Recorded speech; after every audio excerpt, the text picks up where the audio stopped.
छत्तीसगढ़ जिले के जांजगीर चांपा जिले में कांग्रेस के एक सीनियर नेता ने पूरे परिवार के साथ खुदकुशी कर ली है। उनकी बिलासपुर के एक अस्पताल में इलाज के दौरान मौत हो गई। पूरे परिवार ने जहर खाकर सुसाइड क्यों किया, इसकी वजह अब तक सामने नहीं आई है। पुलिस ने उनके घर को सील कर दिया है और इसकी जांच में जुट गई है। शहर कोतवाली इलाके के जांजगीर क्षेत्र के वार्ड नंबर 10 के रहने वाले कांग्रेस के सीनियर नेता पंचराम यादव, जिनकी उम्र 65 वर्ष थी, उनकी पत्नी और 2 बेटों के साथ जहर खा लिया।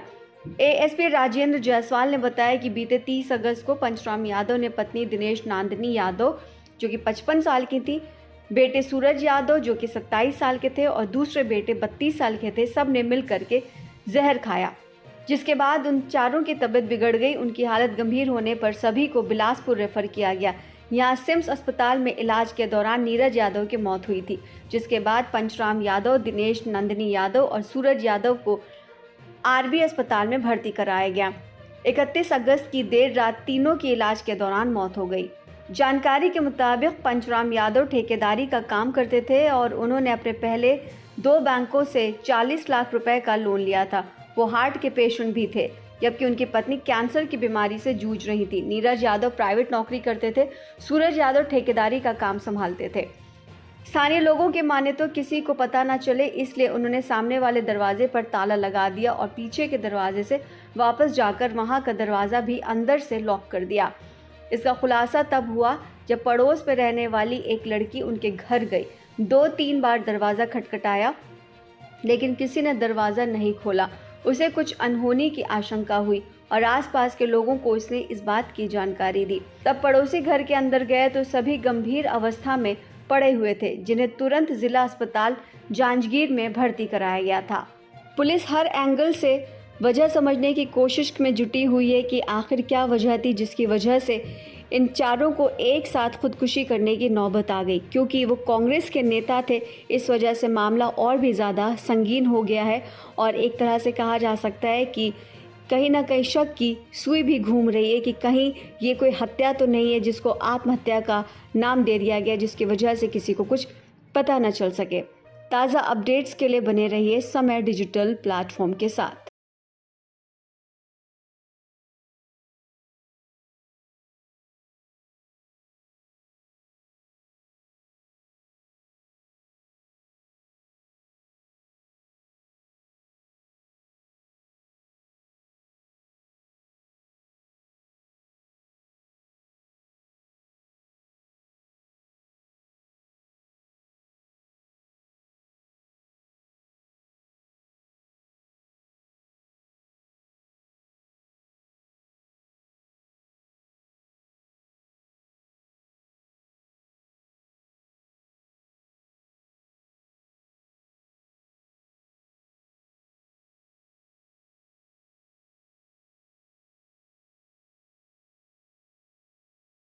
पिछले वर्ष 22 अगस्त को वाराणसी के आईआईटी बीएचयू की बीटेक सेकेंड ईयर की छात्रा के साथ हुई गैंगरेप की वारदात ने सभी को हिला दिया था।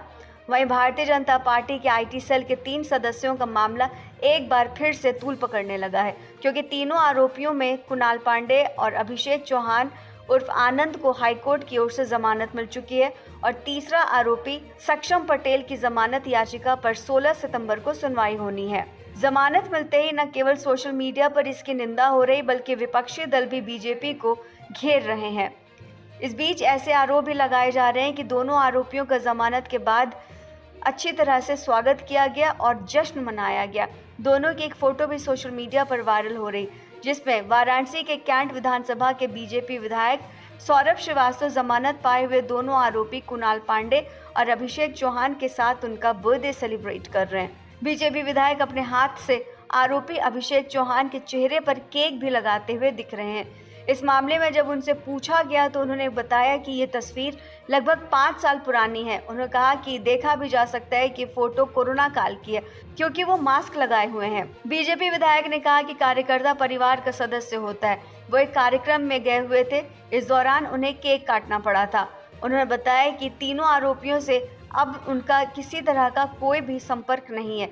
बता दें कि आईआईटी बीएचयू गैंगरेप के दोनों आरोपी कुणाल और आनंद की रिहाई 24 और 29 अगस्त को हुई थी। आनंद जब 29 अगस्त को अपने घर पहुंचा तो नगवा कॉलोनी में उसका स्वागत किया गया। बताया जाता है कि तीनों आरोपी भारतीय जनता पार्टी की आईटी सेल से जुड़े थे और राज्य के कई बड़े नेताओं के साथ संपर्क में थे। इस हाई प्रोफाइल केस में वाराणसी पुलिस ने 17 जनवरी को गैंगरेप की चार्जशीट दाखिल की थी। तीनों आरोपियों के खिलाफ गैंगस्टर एक्ट के तहत भी मामला दर्ज हुआ, जिसके बाद उनकी जमानत याचिकाएं बार बार खारिज होती रहीं। पुलिस ने कोर्ट में आरोपियों को पेशेवर अपराधी करार देते हुए उन्हें समाज के लिए खतरनाक भी बताया था।